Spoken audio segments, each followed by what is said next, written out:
बिहार के मुख्यमंत्री तेरे लिए भी और उत्तर प्रदेश के मंत्री तेरे लिए भी।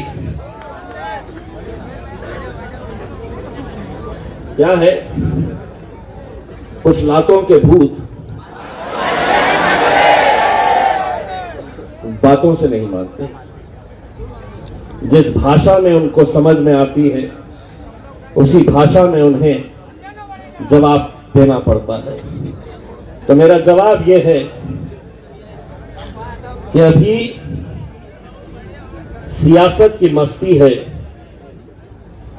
अभी हुकूमत की मस्ती है, मगर बहुत पछताएगा उस दिन। तू हमसे क्या, हमारे साए से भी घबराएगा उस दिन। अभी हुकूमत की मस्ती है, मगर बहुत पछताएगा उस दिन। तो हमसे क्या, हमारे साए से भी घबराएगा उस दिन। जिस दिन हमारे हाथ से छूटेगा सब्र का दामन, तुझे तेरी औकात का पता चल जाएगा उस दिन। शुक्र मान तू उत्तर प्रदेश के अंदर है। हमारे हत्थे चढ़ा होता कहते हम किसी को नहीं छोड़ते हैं, इनके बाप को नहीं छोड़े हमने, तो ये क्या चीज है। और तू अपनी मां की कोख से जन्मा है, तो महाराष्ट्र में आके ऐसा बयान देके दिखा, तुझे दिखाएंगे हम कि तू वापस कैसे जाता है। कि सभी का खून शामिल है इस मिट्टी में। ये मुल्क किसी के। दोस्तों, कल से एक वीडियो टीवी के ऊपर, खबरों में, सोशल मीडिया के ऊपर बहुत वायरल हो रहा है। बहुत तेजी के साथ वो वीडियो फैल रहा है और उस वीडियो में आपने देखा होगा कि बिहार के पटना में एक बुरखा नशीन हमारी बच्ची वहां के मुख्यमंत्री नीतीश कुमार से एक सर्टिफिकेट लेने के लिए जब गई, तो वो लड़की पूरी तरह से बुरखे में थी, नकाब था, चेहरा ढका हुआ था, लेकिन उस मुख्यमंत्री ने सारी हदों को पार करते हुए वो बच्ची को सर्टिफिकेट देने के बाद अपने हाथ से उसके चेहरे का नकाब नीचे खींच दिया। आप सोचिए कि हमारी बच्ची के साथ जो नकाब में आई, जिसका इख्तियार है वो क्या पहने क्या नहीं पहने, और अगर मुख्यमंत्री किसी राज्य का हमारी बुर्खापोश बच्ची का नकाब अपने हाथ से खींचता है, तो सोचिए वहां पर जो आम गुंडे मवाली है उन्हें क्या संदेश गया होगा कि मेरा मुख्यमंत्री एक मुस्लिम बच्ची का नकाब खींच रहा है, तो मैं भी यह जुर्रत कर सकता हूं। उससे ज्यादा और एक शर्मनाक बात, उत्तर प्रदेश के एक भारतीय जनता पार्टी के मंत्री से जब यह पूछा गया, तो वो वीडियो भी आप देखिएगा। बेशर्मी की सारी हदों को लांघते हुए वो मंत्री, वो भारतीय जनता पार्टी का मंत्री, मैं खास तौर से अपनी मां बहनों के लिए ये बताना चाह रहा हूं कि जब उसको ये बताया गया कि बिहार के मुख्यमंत्री ने एक मुस्लिम बच्ची का नकाब अपने हाथ से खींच लिया, तो वो मंत्री का बयान वो वीडियो में सुनिए आप, देखिए आप। वो कह रहा है कि क्यों इतना बवाल कर रहे हो, सिर्फ नकाब तो खींचा है, अगर इधर उधर कहीं हाथ लगा देता तो तुम क्या करते। यानी कि उस मंत्री की पोती के बराबर एक बच्ची के बारे में वो ये कह रहा है कि अगर मुख्यमंत्री ने नकाब खींचा है तो बवाल क्यों कर रहे हो। अगर उनने कहीं उसको हाथ लगा देता, कहीं उसका हाथ और लग जाता, तो तुम क्या करते? मैं बताता हूं तुमको क्या करते हम। इम्तियाज जलील का जवाब सुन। तू उत्तर प्रदेश का मंत्री होगा, अगर तू ये समझ रहा है कि तू मेरी बच्ची को कहीं हाथ लगा देगा और हम खामोश बैठेंगे, अगर तू हमारे सामने होता तो तेरा हाथ तोड़कर दूसरी जमात के हम नेता नहीं है, जहां पर हम अपनी बच्चियों की ऐसी बेइज्जती, ऐसी शर्मनाक बात हम सुनेंगे। जब किसी के पेट से कोई हरामी पैदा होता है तो ये ऐसे मंत्री निकल कर आते हैं जिन्हें लग रहा है कि हमारी हुकूमत है, हम किसी भी मुस्लिम बच्ची का नकाब खींच सकते हैं, कहीं पर भी कुछ भी हाथ डाल सकते हैं। शुक्र मान तू उत्तर प्रदेश के अंदर है, हमारे हत्थे चढ़ा होता तो हम किसी को नहीं छोड़ते हैं, जब बाप को नहीं छोड़े हमने तो ये क्या चीज है।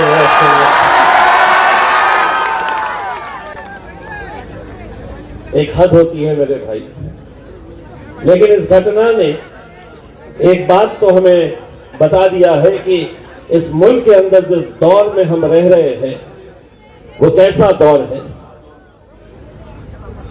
हो सकता है कि मेरे इस बयान को कोई अखबार वाले, कोई टेलीविजन वाले ये दिखाए कि इम्तियाज जलील की जबान घिस गई, उन्होंने एक मंत्री को धमकी दे डाली। मैंने धमकी नहीं दिया हूं। अगर तेरी हुकूमत है हिंदुस्तान के अंदर और तू अपनी मां की कोख से जन्मा है तो महाराष्ट्र में आके ऐसा बयान देके दिखा, तुझे दिखाएंगे हम कि तू वापस कैसे जाता है। सियासत अपनी जगह मेरे भाई, लेकिन अगर हम आज ऐसी घटनाओं का अगर हम विरोध नहीं करें तो ये समझ लो, ना तो तुम्हारे लिए कोई कांग्रेस का नेता खड़े रहने वाला है, ना उद्धव ठाकरे खड़े रहने वाला है, ना एकनाथ शिंदे, ना अजीत पवार, ना शरद पवार। भारतीय जनता पार्टी तो वैसे भी आपको इस मुल्क का मानती नहीं है। अगर कोई इनका विरोध अगर कोई कर सकता है, कोई इनकी आंख में आंखें डालकर जिस लहजे में इनको जवाब देना है, अगर वो लहजे में जवाब देने की ताकत अगर आज अल्हम्दुलिल्लाह किसी पार्टी के अंदर है, किसी नेता के अंदर है, तो वो मेरे कायद बैरिस्टर असदुद्दीन अवैसी और मजलिस इत्तेहाद-उल-मुस्लिमीन के अंदर है। अब एक और बात भी सुन ले, बिहार के मुख्यमंत्री तेरे लिए भी और उत्तर प्रदेश के मंत्री तेरे लिए भी। क्या है, कुछ लातों के भूत बातों से नहीं मानते, जिस भाषा में उनको समझ में आती है उसी भाषा में उन्हें जवाब देना पड़ता है। तो मेरा जवाब यह है कि अभी सियासत की मस्ती है, अभी हुकूमत की मस्ती है, मगर बहुत पछताएगा उस दिन। तू हमसे क्या, हमारे साए से भी घबराएगा उस दिन। अभी हुकूमत की मस्ती है, मगर बहुत पछताएगा उस दिन। तो हमसे क्या, हमारे साए से भी घबराएगा उस दिन। जिस दिन हमारे हाथ से छूटेगा सब्र का दामन, तुझे तेरी औकात का पता चल जाएगा उस दिन। हर चीज, हर बात हम सुनने के लिए नहीं है कि तुम कुछ भी करेंगे, तुम कुछ भी बोलेंगे, और हम सब सुनने का काम करेंगे। मैं बैरिस्टर असदुद्दीन अवैसी साहब को मानने वाला हूं। उस शख्स ने इस मुल्क के मुसलमानों को अगर कोई एक सीख दी है तो यही सिखाया है कि जुल्म होगा, ज्यादतियां होंगी, तकलीफें सहनी पड़ेगी, लेकिन उसके बावजूद भी हम इस जमहूरियत के अंदर रह के संविधान के हिसाब से हम हुकूमत से लड़ते रहेंगे। और लड़ने का मतलब यह है कि सारे लोगों को इस बात की तकलीफ है कि हम हर एक के सामने सर झुका नहीं रहे हैं।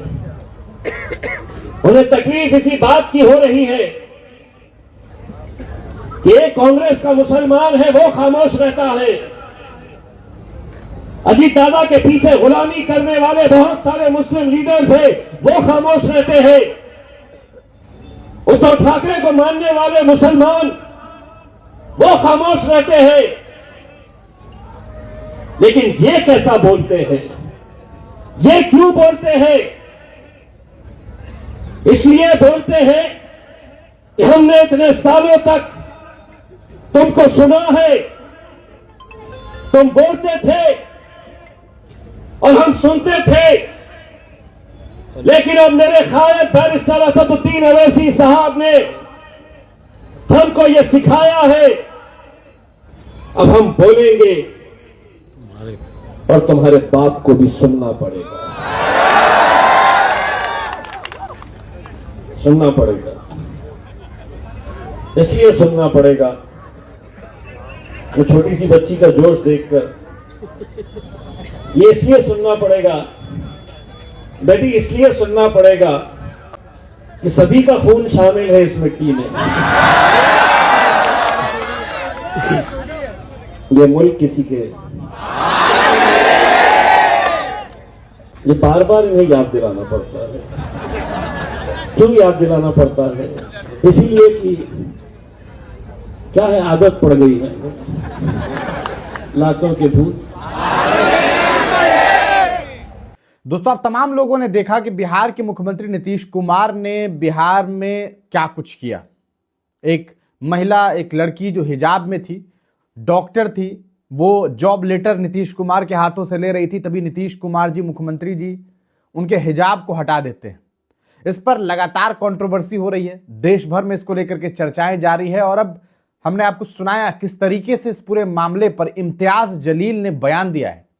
इस बयान को आपने सुना, किस तरीके से, किस जोश में उन्होंने बयान दिया है। उन्होंने जिस तरह से बयान दिया है, यकीनन एक इस बयान को अब इस तरीके से जो है वो देखा जा रहा है कि एक भड़कीला बयान, एक ऐसा बयान जिसमें उन्होंने साफ तौर पर उस मंत्री के बारे में उन्होंने उस मंत्री का उन्होंने जिक्र किया जो संजय निषाद गालिबन उनका नाम था, जिन्होंने एक बहुत बदतमीजी और बेहूदगी भरा बयान दिया था। और उसको लेकर के उन्होंने कहा कि अगर महाराष्ट्र में आके देते तो हाथ तोड़ देते।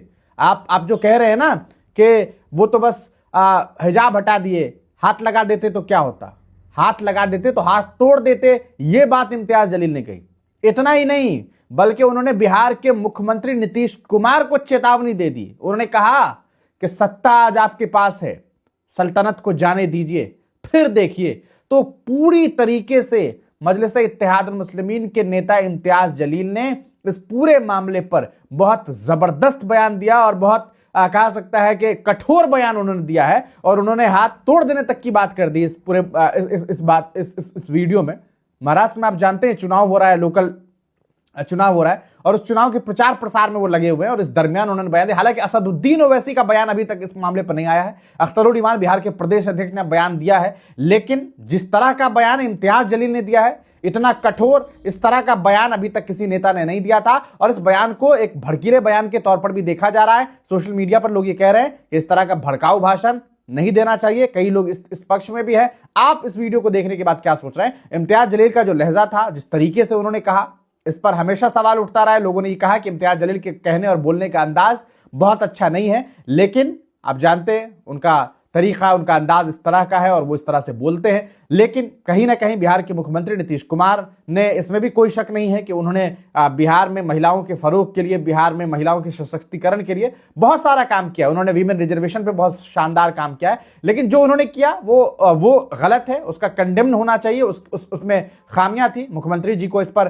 खुद सोचना चाहिए, विचार करना चाहिए, उस महिला से बातचीत करनी चाहिए, इस पर अपना विचार देना चाहिए। लेकिन जो बयान इम्तियाज जलील ने दिया है उस पर अब लोग अलग अलग तरह की प्रतिक्रिया दे रहे हैं। हालांकि इस पूरे मामले में जिस तरह का बयान उस मंत्री ने दिया था उत्तर प्रदेश के, उस बयान का खंडन होना चाहिए। और उन्होंने जिस तरह की बेहूदगी भरा बयान दिया था, नीतीश कुमार जी को चाहिए कि वो जब इस मामले पर अपनी बात रखें तो उस चीज का जिक्र करें और वो ये कहे कि उन्होंने क्या घटिया बयान दिया था। आप इस पूरे मामले को किस तरीके से देखते हैं? इम्तियाज जलील के इस बयान को किस तरीके से देखते हैं? क्या आपको भी लगता है कि एक भड़काऊ भाषण है? अपनी राय कमेंट सेक्शन में जरूर लिखिएगा। वीडियो देखने के लिए बहुत बहुत शुक्रिया।